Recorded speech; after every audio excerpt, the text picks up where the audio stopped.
In this lesson, we'll be looking at the process of averaging. Averaging is about equal sharing of resources. For example, let's consider a small water tank, which is made up of 4 identical compartments. As you can see, the compartments contain 9, 6, 2 and 3 litres of water. The quantity of water stored in the tank is equal to 9 plus 6 plus 2 plus 3, or 20 litres of water. If we now connect all compartments, the water will naturally flow from compartment to compartment until all are equal in capacity. This process is called averaging. Each compartment now contains 5 litres of water. The 20 litres has been equally shared amongst the 4 compartments. We can see that the process of averaging involves the operation of division. By definition, averaging is equal to the sum of the scores divided by the number of scores. In our case, the sum of the scores is 20 litres, which is the amount of water to be shared, and the number of scores is 4 for the number of compartments, giving an average of 5 litres per compartment. We can also see that the total amount of water in the tank has not changed.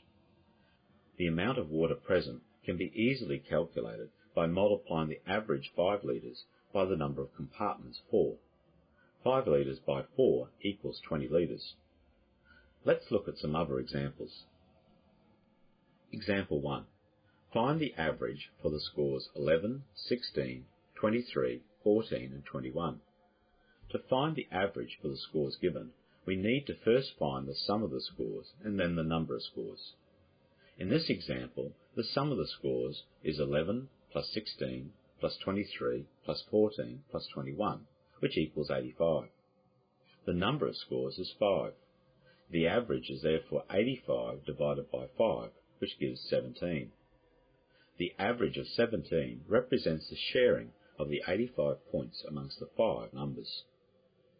Example 2. In a recent cricket match, Tom scored 20 runs, Julie 18, Renee 74, Tiffany 23, Jack 10, and Alex 59. Calculate the average score for the group. To calculate the average score for the group, we need to find the sum of their scores and the number of scores. The sum of the scores or runs is 20 plus 18 plus 74 plus 23 plus 10 plus 59, which equals 204. And the number of scores or players is 6. The average runs per player is therefore 204 divided by 6, which equals 34. The average for the group is 34 runs per player. Example 3. Find the total daily consumption of water in a suburb of 26,000 residents if the average daily consumption for the suburb is 165 litres per person. As we now know, average means equal sharing. An average of 165 litres implies that when the total daily consumption of water was equally shared, each and every resident uses 165 litres per day. The total amount of water used per day can be easily obtained by multiplying the average 165 litres by the 26,000 residents. The suburb's total daily consumption of water is therefore 4,290,000 litres.